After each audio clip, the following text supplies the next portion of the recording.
Fala papai! Neste vídeo vamos responder algumas das dúvidas tanto dos passageiros quanto de alguns colegas que estão vindo no meu direct.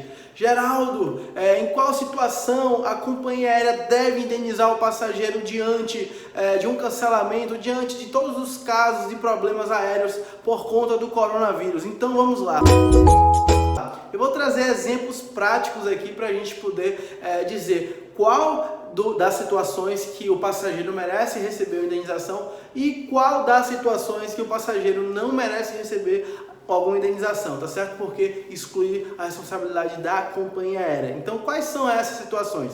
Vamos lá, vamos a um caso hipotético. Se eu estou viajando para um estado ou até mesmo um país e minha residência, o local da minha residência é em Salvador e eu estou pegando esse avião no aeroporto de Salvador e ocorreu, por exemplo, um cancelamento lá em Salvador, eu estando na minha residência e esse cancelamento foi por conta do coronavírus, ou seja, essa questão da epidemia, essa questão do coronavírus vai excluir a responsabilidade da companhia aérea, então vai afastar a responsabilidade. Aí nesse caso, por conta pelo fato do passageiro estar no seu local de residência, então a companhia aérea não tem a obrigação de prestar as assistências materiais, que é a hospedagem, alimentação, uma vez que o voo já foi cancelado e ele só vai conseguir solicitar o reembolso ou, no caso, se a companhia aérea disponibilizar outro voo para ele, beleza? Então, nesse caso aí, ele não merece a indenização porque a companhia aérea não tem a responsabilidade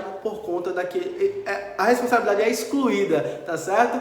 Por conta daquele cancelamento. Agora, outra coisa também pode acontecer, outra situação. Vamos lá. Qual é a outra situação, Geraldo, que vai gerar o dever da companhia aérea indenizar? Se você passageiro que mora em Salvador, mas você já tinha viajado, está lá nos Estados Unidos ou então está lá na Europa. Nesse caso, você na volta, no voo de volta, esse voo aí foi cancelado. E aí nesse caso aí, a companhia aérea tem que prestar as assistências materiais. Ou seja, mais de 2 horas tem que fornecer alimentação e acima de 4 horas, no período da pernoite, a hospedagem. Então, o que acontece? Na prática, muita gente está ficando a ver navios no aeroporto e por este motivo, a companhia aérea tem o dever de indenizar o passageiro. Por quê? Porque não prestou as assistências materiais.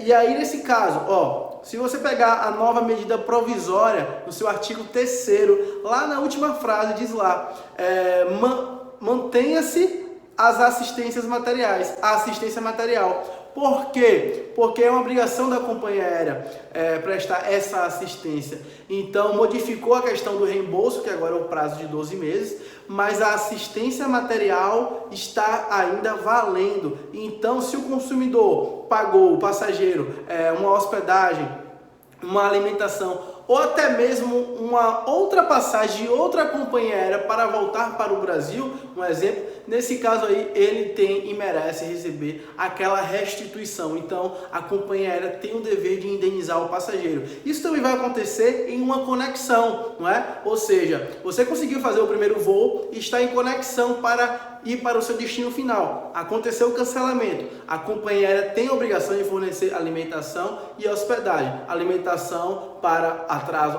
acima de 2 horas e a hospedagem acima de 4 quando estiver no período da pernoite, beleza? Então, se ela não fornecer, você tem direito aí a contratar com seu dinheiro, você pode pagar uma hospedagem e depois solicitar a restituição. E aí gera o dever da companhia aérea também indenizar o passageiro pelo dano moral por não ter prestado a assistência, ok? Aí nos casos agora, que são os casos de pessoas que não estão viajando, que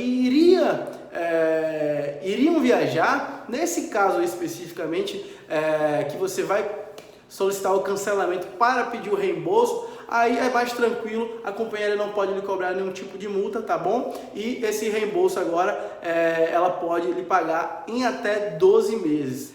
E se você gostou da informação, não esquece de deixar seu like, de encaminhar para algum amigo que precisa saber disso, né? Para deixar bem claro o que ele merece ou não de restituição, ou então se a companheira tem ou não o dever de indenizar ele por qualquer prejuízo que ele passou, tá bom? Então, por favor, encaminhe para esse amigo aí, que ele vai ficar muito feliz por você ter compartilhado esse conhecimento. Forte abraço!